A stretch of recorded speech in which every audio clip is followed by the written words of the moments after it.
No matter how much you may love them, BMWs have a lot of problems, with probably the scariest one of them being your car catching on fire. What type of vehicle is on fire? It is a BMW, black BMW. We don't know exactly why they did. In the end, a total loss, and a very big question of why. Recently, I myself opened up the battery compartment on my car to realize that the battery terminals have melted and corroded.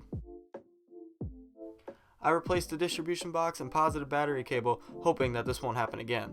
However, with my plans to make big power soon, anything can be possible.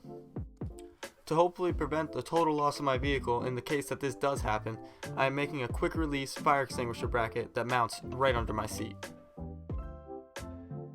I took a trip to the hardware store and picked up a couple nuts, bolts, and washers, as well as a 1/8 of an inch thick piece of flat bar aluminum. I set up the extinguisher on the one end of the quick release bracket that I got off of Amazon, and then I began to make my mount.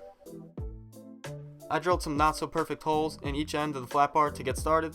Then I took my run and rise measurement from the center of the seat bolt and added them together and made my cut. I then realized an angle grinder was not the correct tool to be using to cut this material, but it worked anyways. The angle grinder made a bunch of sharp edges that I continued to file down with this old rusty ass file. Then I took the two pieces that I cut and made the mark where I needed to bend them.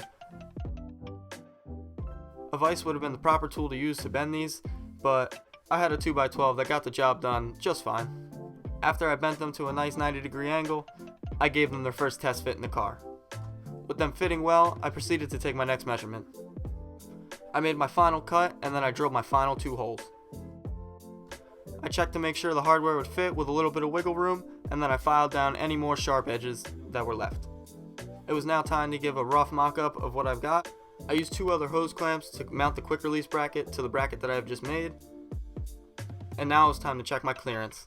I wanted to make the clearance as tight as possible for the most footroom, and it came in at about as thick as a credit card. Now that the fitment and functionality were on point, the last thing I needed to do was give it a quick paint. I used a flat black spray paint to help it blend in well with the bracket that I had ordered and the carpet on the car. I also gave the two little hose clamps a quick spray to help them blend in as well. I had never really spray painted anything before, but it seemed to be coming out good enough. I left it out through the night to dry, and it ended up getting rained out about 12 hours later, but it didn't seem to affect the paint at all. I then got it bolted back up into the car for the final time, and everything was looking good. I wasn't really trying to make it look perfect, I just wanted it to function perfect. I was happy with the final product and how it looked. If you wanted to build one of these for yourself, I have links to all the products down in the description. Everything was fairly cheap, but it's up to you. Would you rather lose a few parts or lose your whole car?